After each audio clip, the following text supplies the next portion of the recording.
Hey guys, Harrison101 back at it once again for a brand new video for you, and this is going to be a little bit different from a regular video that I normally make.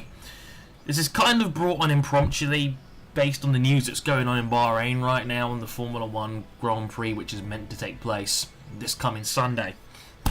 Now, for those who are unaware, this race was in serious danger of being called off for the reason of there is a lot of civil protests and fights and rebellion right now against the current government in Bahrain and what's going on down there.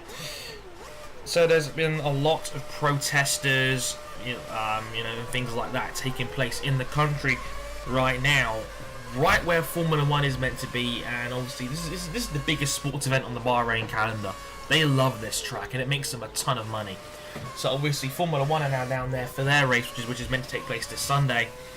And there's been a lot of people saying that the race should be called off. Now,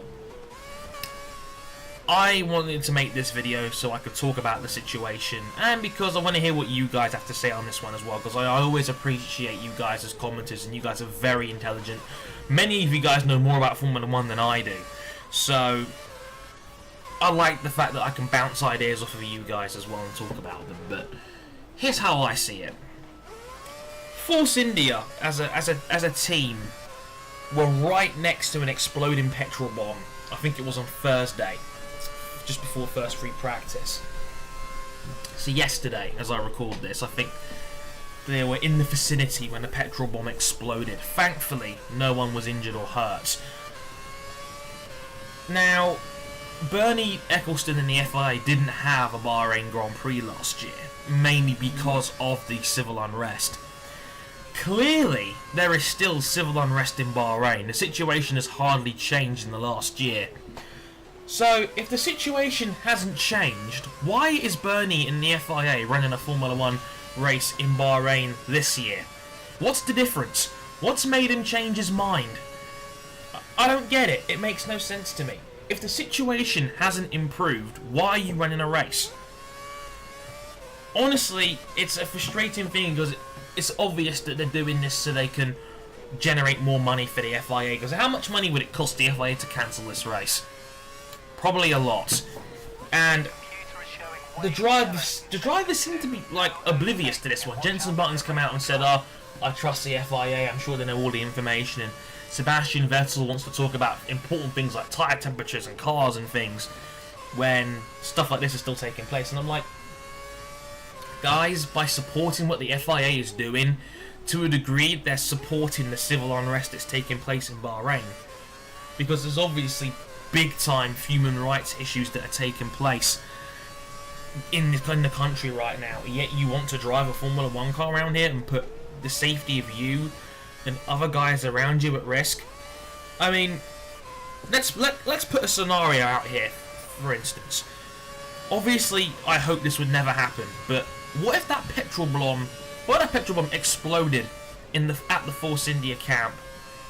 Let's say, again, God forbid, it seriously injures or even kills a member or multiple members of the crew. What the hell would the FIA do then? Think about that for a minute.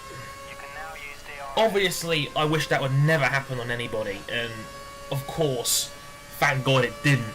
But if it did, the FIA would be screwed up the a-hole beyond belief, because they've obviously allowed this race to get, to give the green light and to let it go ahead. And for that to happen, it will be a terrible PR incident for them, of something like that to happen. And it's not like Formula 1 has never had any PR scandals hitting them now, have they? Nah, never. But in all seriousness, in my opinion, in the FIA, sorry, I should say. Well, trust me, the FA in football are pissing me off as well right now, but that's for another story. But the FIA, as the company that is running this sport, they should have driver and team safety as the #1 concern in this sport, on and off the track. Obviously, on-track safety has gone a hell of a long way in the last 20 years, obviously. Ayrton Senna was the last man to die in a Formula 1 car, and that was nearly 20 years ago. Thank God we haven't had one since. Obviously, like I said, driver safety has come on a long way. Marshal safety has improved as well, even though I think the tragic death of Graham Beveridge, I think his name was, in the Australian Grand Prix in 2001, was the last time a marshal passed away. And again, thank God that nothing like that has happened since in the sport, which is obviously incredibly dangerous. But off the track safety applies as well. Like I said, if a petrol bomb explodes and it takes out members of the crew, what are the FIA going to do then? How are they going to justify running this race if people's lives are clearly at risk? I mean, I just got the breaking news now that Force India didn't run the second practice session of free practice so that everybody could get back to the hotel before it got dark. Are we living in a high school cul-de-sac here? Are we living outside a school? Has it come to this in Formula 1 where teams are having to literally get off the track early to avoid danger? And yet the FIA wants to run a race here. You know what, man? Money clearly talks, and it's sad if that's what it's come to in this sport. I mean, look, Bernie Ecclestone right now is trending on Twitter in the UK. Now, he said here, they said that Bernie Ecclestone has just rung Andrew Benson, F1, one of the top journalists in the sport, to say he's offered to stay at track with Force India and travel back unescorted with them at any time. Well, fuck, look how good that's going to do. Really? I mean, come on. Seriously? I mean, they said that to cancel the race would just empower the extremists. And that's actually a good point from Bernie as well, wanted to bring up. The FIA is now kind of dug themselves into a hole they can't climb out of because they can't cancel the race now. To me, I would like to see it happen just for the sake of safety because it's obviously an incredibly high-risk situation. But to cancel the race, it would give the extremists power and, you know, motivation. The FIA are now caught between a rock and a hard place. The rock is that this race is now high risk in terms of safety. Protesters could spill onto the track and it could be a very, very, very dangerous situation.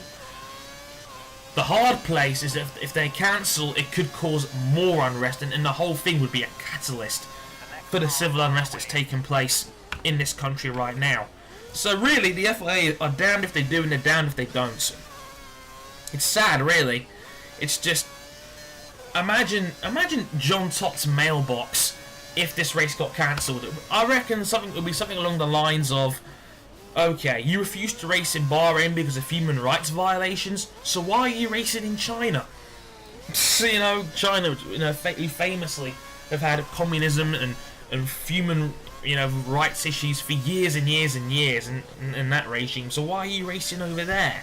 So, you know, it's one of those things where the double standards will be brought out and things like that will happen, and you know what, it's sad. Because FIA now got to run a race where people's lives could be at risk in a country where clearly there is some serious issues taking place right now, and this whole Formula 1 weekend is a magnet. Now, I don't even know if I even want to review the race on Sunday. Honestly, I want to boycott it for the reason of I don't want to support something like this where a race takes place in this country where, again, like I said, people's lives could be in danger, and it's an incredibly dangerous thing to do right now. I feel like I'm supporting the Unrest if I watch this race on Sunday, because by doing that, I'm supporting the FIA, and by doing that, they're supporting the Unrest.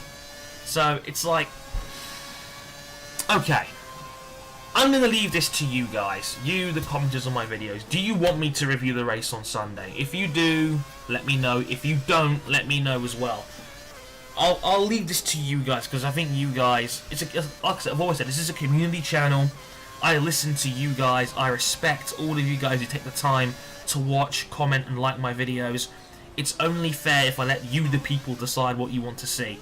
So if you are watching the Bahrain Grand Prix on Sunday and you're supporting this and you want me to make a video on this, I will do it for you guys. If I had my choice, I wouldn't do it. I don't want to support this race because I think it's just one of those things where it rattles me. It makes me nervous about the future of the sport and things like that, and it worries me. And I pray to God that nothing happens to anybody on or off the track this weekend, because obviously it's an incredibly unnerving and shaky situation, and obviously my thoughts and feelings go out to all the Force India team who are clearly rattled by all this. Again, if you guys have a take on the Bahrain situation, please let me know. Spread some comments. Let's get some debate going. Embrace debate, as ESPN First Take would say. But thank you all very much for watching and commenting this video. I hope you enjoyed the 2 online races. I had a lot of fun recording them. But I've been Harrison101. Thank you very much for watching, and I will catch you maybe on Sunday. Sayonara.